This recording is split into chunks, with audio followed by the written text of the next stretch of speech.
Hi there, my name's John Donaldson from Phoenix Drilling. We're here to do a little bit of ground investigation at the Garrion Tower site, and this is phase 2 of the construction site. Yeah, lovely.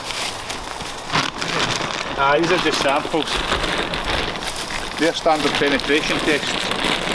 So each, over 75, every 75 mil, I'll take increments.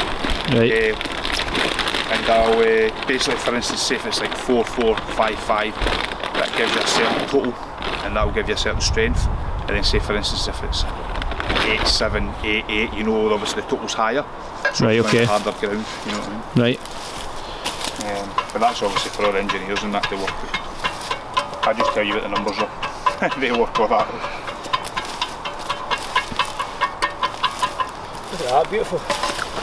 Lovely. I think you've done that before. No, I don't know.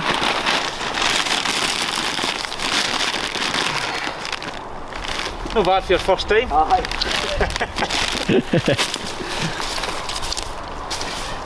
Only.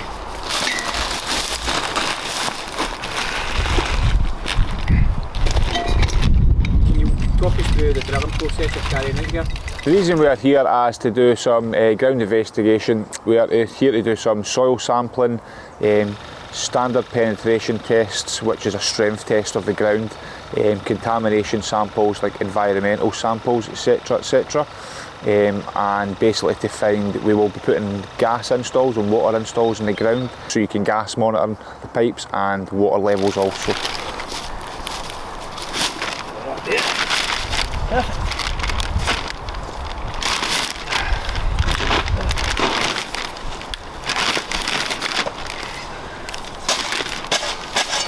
So they be jars and tubs, they're environmentals. So they'll test them for contamination, stuff like that. Right. And then you've got SPTs for your strength. And then they're just telling you what it is each metre down the hole.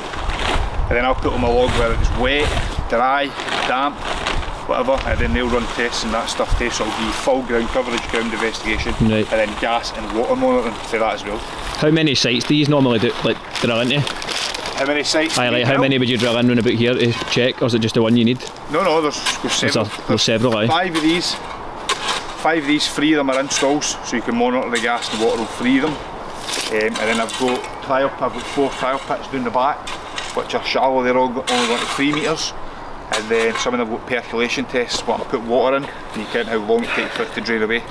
Whether it goes away fast or doesn't move, then you can know what you are for drainage and stuff like that. Right, okay. And some CBR, so we'll be here for 3 days. And that should finish it.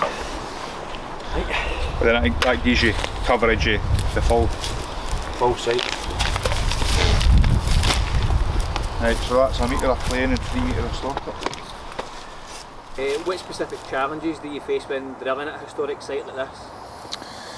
I suppose the difficulties of working on a site like this would obviously be trying to keep it as original as possible, no destroying any of the nature and the stuff in the surrounding area, because obviously it's a listed building, etc. So what kind of data will you be collecting from the soil? the data we'll be collecting from the soil would be things such as strengths of the soil. They'll be doing certain tests in the labs as for strength, drainage, stuff like that, compaction rates and all this kind of stuff, but that all gets dealt with in the lab. So the soil samples and stuff that comes out of the lab will get sent to engineers and stuff, and the findings will get sent to engineers and architects, etc, etc, and they can then build a plan based on the findings and the results of the ground investigation, i.e. whether it be too hard, too soft, need piles, stuff like this. So they know that, so they can design their plan around it. That way they know if it's buildable, if it's no buildable. For instance, if it's too soft, you would then need to put piles in and maybe a big flotation foundation for them to sit on, like a raft, etc. Or if it's, say, shallow rock, for instance, then you can maybe it could be difficulties, for instance, drainage, stuff like this. So all this obviously this kind of affects the full process. That's why this is done first before any other process is done. That way you know what you're going to need to do for the upcoming process of the work. I saw you guys were looking at the kind of foundations. Is there Yep. reasons for that? Aye, well, The foundations, if you're going to be putting extensions on either side of the building, so people can join on to the existing foundations, etc. And it's also good to know where these are and where they're going, so you can know what to do for the plan, the future plan.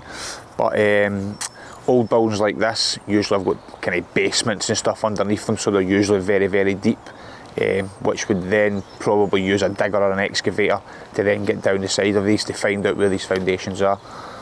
You found anything unexpected beneath the surface that could impact the renovation? We haven't found anything unexpected under the ground that will affect the design or the construction. Everything seems normal, pretty natural ground all around the area, no contaminations as of yet, so should be all good. So other findings and previous construction sites, etc., that would stop or delay a design and a plan going forward would be, for instance, contamination of the ground, i.e. oil, stuff like that, either maybe old types of material like fill, like landfill and stuff that's been put into places that can then give off certain gases and stuff like that, which obviously we need to investigate and find properly before you can then make a design and move on from there.